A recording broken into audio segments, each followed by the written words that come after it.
जय Hind, NTA UGC net paper 2 practice set number 1।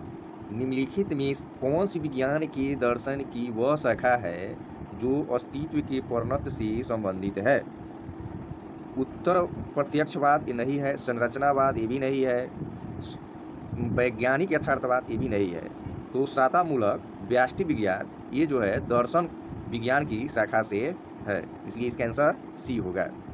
Next question, निम्नलिखित में से कौन से परिभाषिक शब्द का तात्पर्य यह है कि अनुभव से ऐसे गुण है जिनकी व्याख्या परंपरागत प्रकार की संवेदनाओं के सम्मिश्रण के रूप में नहीं की जा सकती है? ये कह रहा है कि परिभाषिक अनुभव के ऐसे गुण और परंपरागत संवेदनाओं से सम्मिश्रण के रूप में नहीं की जा सकती है। ध्यान देंगे इस क्वेश्चन को, यहाँ की जा सकती है नहीं, ये उल्टा कर दिया है, नहीं की जा सकती है। तो नहीं की जा सकती है, इसमें आपको जीट गिस्ट जो है की जाती है, ये अनुवर्तन जो है की जाती है, और कोनोरियम जो है की जाती है। तो इसका जो आपका जो आंसर जो होगा, इसका जो आंसर जो होगा गेस्टाल्ट गुणवाचन इसका आंसर होगा आपका। इसका जो आंसर जो होगा गेस्टाल्टवाद होगा, क्योंकि ये नहीं की जाती है, ये ABD की जाती है, और सी जो है गेस्टाल्टवाद गुणवाचन ये नहीं की जाती है। सवाल को थोड़ा ध्यान से समझेंगे। नेक्स्ट सवाल, एक शोधकर्ती सॉफ्टवेयर स्टार्टअप विकसित करने वालों की समूह प्रक्रिया का अध्ययन 6 माह तक उनकी तरह उनके साथ रहकर कर रही है। वह निम्नलिखित में से किसका प्रयोग कर रही है? ध्यान देंगे यहाँ पे, एक शोधकर्ता जो करती जो है सॉफ्टवेयर स्टार्टअप पे विकसित करने वाले समूह को प्रक्रिया का अध्ययन 6 माह तक कर रही है। ध्यान देंगे 6 माह तक कर रहे हैं। इसमें आप ध्यान देंगे कि कौन सा प्रयोग होगा। तो 6 माह तक में प्रयोग, यानी कभी भी जब समय रहता है तो निर्जाति वर्णन होगा, ये निर्जाति वर्णन होगा। ग्राउंडेड सिद्धांत नहीं होगा, कथनात्मक विश्लेषण नहीं होगा, घटना विज्ञान, घटना जैसे किसी तरह के घटना घटित होता है तो इसमें घटना घटने की बात नहीं है, या सॉफ्टवेयर का अध्ययन करने की बात हो रहा है, इसलिए इसका जो आंसर जो होगा निर्जाति वर्णन। नेक्स्ट सवाल, वैज्ञानिक परिकल्पना का परीक्षण सहायक पूर्वधारणा की आवश्यकता के कारण असंभव है, यह किससे संबंधित है? यह किससे संबंधित है? तो वैज्ञानिक परिकल्पना जो है डुहेम क्वीन थीसिस से है, डुहेम क्वीन थीसिस से है, ऑकम केजर से नहीं है, आर्किक मनोभाविक से नहीं है, समर्थता से नहीं है, यानी डुहेम क्विंसिस से है। अगला सवाल, नेक्स्ट सवाल,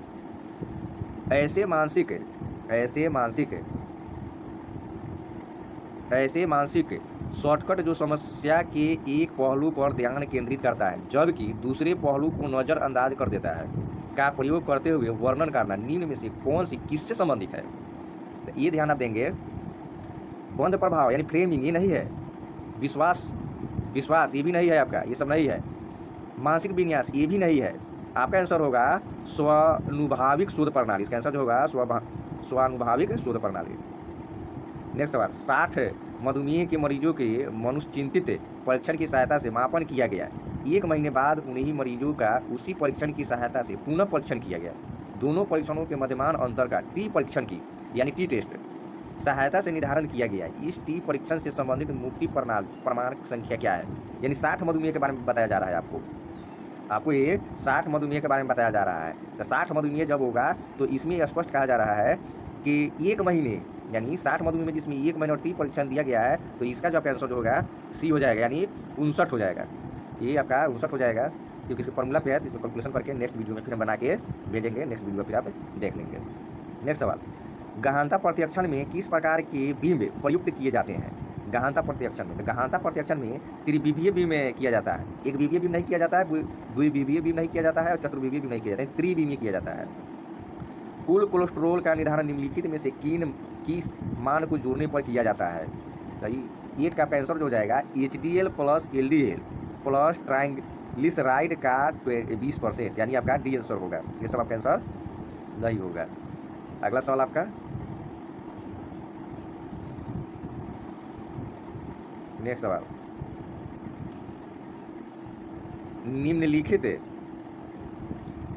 निम्नलिखित में कौन से उपगम ने किसी कार्य को प्रकृति तथा समस्या समाधान में व्यक्ति की योग्यता पर इसके प्रभाव को केंद्रित करता है? तो सवाल 9 का आपका आंसर जो हो जाएगा गेस्टाल्ट उपगम जो है ये केंद्रित करता है प्रभाव का, गेस्टाल्ट, इसका जो हो जाएगा आंसर गेस्टाल्ट का हो जाएगा। दृढ़ कमजोर तंत्रिका तंत्र की चर्चा करते हुए टेम्प्लोव ने माना कि ट्रांसमार्जिनल अंतःखरोध बिंदु वह बिंदु है जिसमें परे इसका जो आपका आंसर हो जाएगा अनुक्रिया की वह मात्रा घटती है जो 9 उद्दीपक की तीव्र घटती है। ये आपका आंसर ई हो जाएगा। उद्दीपक की तीव्रता घटने के साथ अनुक्रिया की मात्रा बढ़ती है नहीं, उद्दीपक की तीव्रता घटने पे मात्रा बढ़ती नहीं है, घटती है। अनुक्रिया की मात्रा घटती है तो उद्दीपक की मात्रा घटती है, तीव्र घटती है, यानी मात्रा जब घटती है तो आपका आंसर ये होगा। सी में दे रहा है उद्दीपक की तीव्रता घटे या बढ़े, अनुक्रिया की मात्रा बढ़ती रहती है, यानी ये नहीं होगा उद्दीपक की मात्रा के बढ़ने या घटने से बिना प्रभावित हुए अनुक्रिया की मात्रा घटती है, ये भी आपका आंसर नहीं होगा, इसलिए इसका आंसर ई होगा।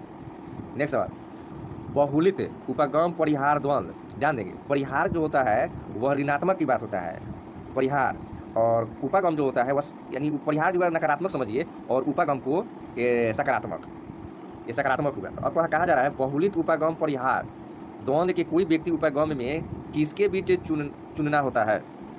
अब ध्यान देंगे नकारात्मक और सकारात्मक दोनों पहलुओं से युक्त दो लक्ष्य, ये नहीं होगा, दो से अधिक लक्ष्य जिनमें से प्रत्येक में सकारात्मक और नकारात्मक, यानी प्रत्येक में सकारात्मक भी होगा और नकारात्मक होगा, दोनों पहलू होते हैं, यानी इसका आंसर भी होगा। सी में कहा जा रहा है दो लक्ष्यों से अधिक, इनमें से एक के नकारात्मक पहलू है और दूसरे लक्ष्यों को सकारात्मक संयोजक, नहीं ये आंसर नहीं होगा। दो लक्ष्यों से अधिक कम से कम एक लक्ष्य के सकारात्मक पहलू है जबकि अन्य लक्ष्यों के नकारात्मक पहलू, ये भी नहीं हो सकता, यानी आपका बी आंसर होगा, बी आंसर सटीक है। नेक्स्ट सवाल, निम्नलिखित में से कौन सी सिद्धांत का प्रतिपादन करता है कि मस्तिष्क की 3 प्रमुख प्रक्रियात्मक इकाइयां है, ध्यान बनाए रखने पर केंद्रीकरण करना और एकमात्र करना जो योजना बनाना और स्वयं निगरानी है। स्वयं निगरानी यानी पास मॉडल, कार्य का परिला मॉडल, एटिक्सन और सिफरिन मॉडल और हंटर मॉडल, यानी पास मॉडल है, ये पास मॉडल का योजना बनाया गया है। नेक्स्ट सवाल, शैक्षिक परिदृश्य में बुद्धि परीक्षण के लिए निम्नलिखित में से कौन सा कठिनाई या मान अधिकतम विभेदन दर्शाता है। तो इसका जो आपका आंसर हो जाएगा 0.5 है, 0.8 नहीं दर्शाता है, 0.6 नहीं है, 0.3 नहीं है, इसका आपका आंसर होगा शैक्षिक परिदृश्य 0.5 है, 0.5 है। नेक्स्ट सवाल आपका दिया हुआ है, प्रतिभागी के अभिप्राय के बिना किसी उद्दीपक की ओर स्वयं खींच वाला अवधान क्या कहलाता है। जब स्वयं खींच लेता है तो वो विभक्त अवधान ये नहीं कहलाएगा, क्षयभाष ये भी नहीं, अंतर्भाष ये भी नहीं, बहिर्जात अवधान होगा, क्या होगा, बहिर्जात अवधान होगा। नेक्स्ट सवाल है, जेनसन ने निम्नलिखित में से किसका कारण बताने के लिए प्रतिगमन तर्क सामने लाया है। जेनसन ने, ध्यान देंगे, बुद्धि के पीढ़ीगत अंतर को समझना, बुद्धि के अंतर पीढ़ीगत को अंतर को समझना, बुद्धि के भिन्न समूह को अंतर को समझना, बुद्धि के अनुवांशिक की भूमिका को समझना, यानी जेनसन का जो कहना था बुद्धि के भिन्न समूह को अंतर को समझना, यानी इसका आंसर जो होगा सी हो जाएगा, इसका आंसर आपका होगा सी होगा। नेक्स्ट सवाल, कौशल की संचेतन संस्कृति के बिना प्रतिधारण और परिवृद्धि कहलाती है। ये प्रतिपारक स्मृति, प्रच्छन्न स्मृति, संयुक्त स्मृति, इसका जो आपका आंसर हो जाएगा बी हो जाएगा, इसका जो आपका आंसर हो जाएगा बी होगा।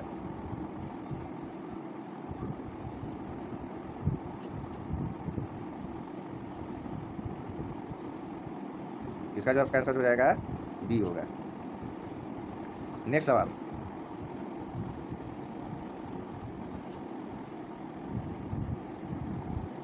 अगला सवाल को कहा जा रहा है निम्नलिखित में से किसे सृजनात्मक की निवेश सिद्धांत का प्रतिपादन करने का श्रेय जाता है। तो गैटजेस और जैक्सन की ये नहीं है, आपका कॉकमैन का ये भी नहीं है, वलाश और कागज का ये भी नहीं, स्टर्नबर्ग का कहा जाता है। नेक्स्ट सवाल, सेवार्थी चुपचाप और अपनी कुर्सी पर असहज होकर इधर उधर करते हुए परामर्शदाता के सामने है, परंतु उसकी आंखें चिंतित होकर यहाँ यह देखती है, परामर्शदाता तुम यहाँ से मेरे साथ करने जा रही हो, इस संबंध में निर्णय लेना तुम्हारे लिए कठिन होगा। यह प्रतिक्रिया किसका उदाहरण है। ये आपका जो है परामर्शदाता का है, तो परामर्शदाता द्वारा शाब्दिक व्यवहार के लिए अभिप्रेरक करने वाले अनुमानित व्यवहार किया जाता है, यानी आपका आंसर जो आपका होगा ये आंसर होगा। और शाब्दिक व्यवहार ये भी नहीं है, भावना समझने के लिए ये भी नहीं है, भावना का प्रतिबिंब ये भी नहीं है। नेक्स्ट सवाल, बोनफ्रेम के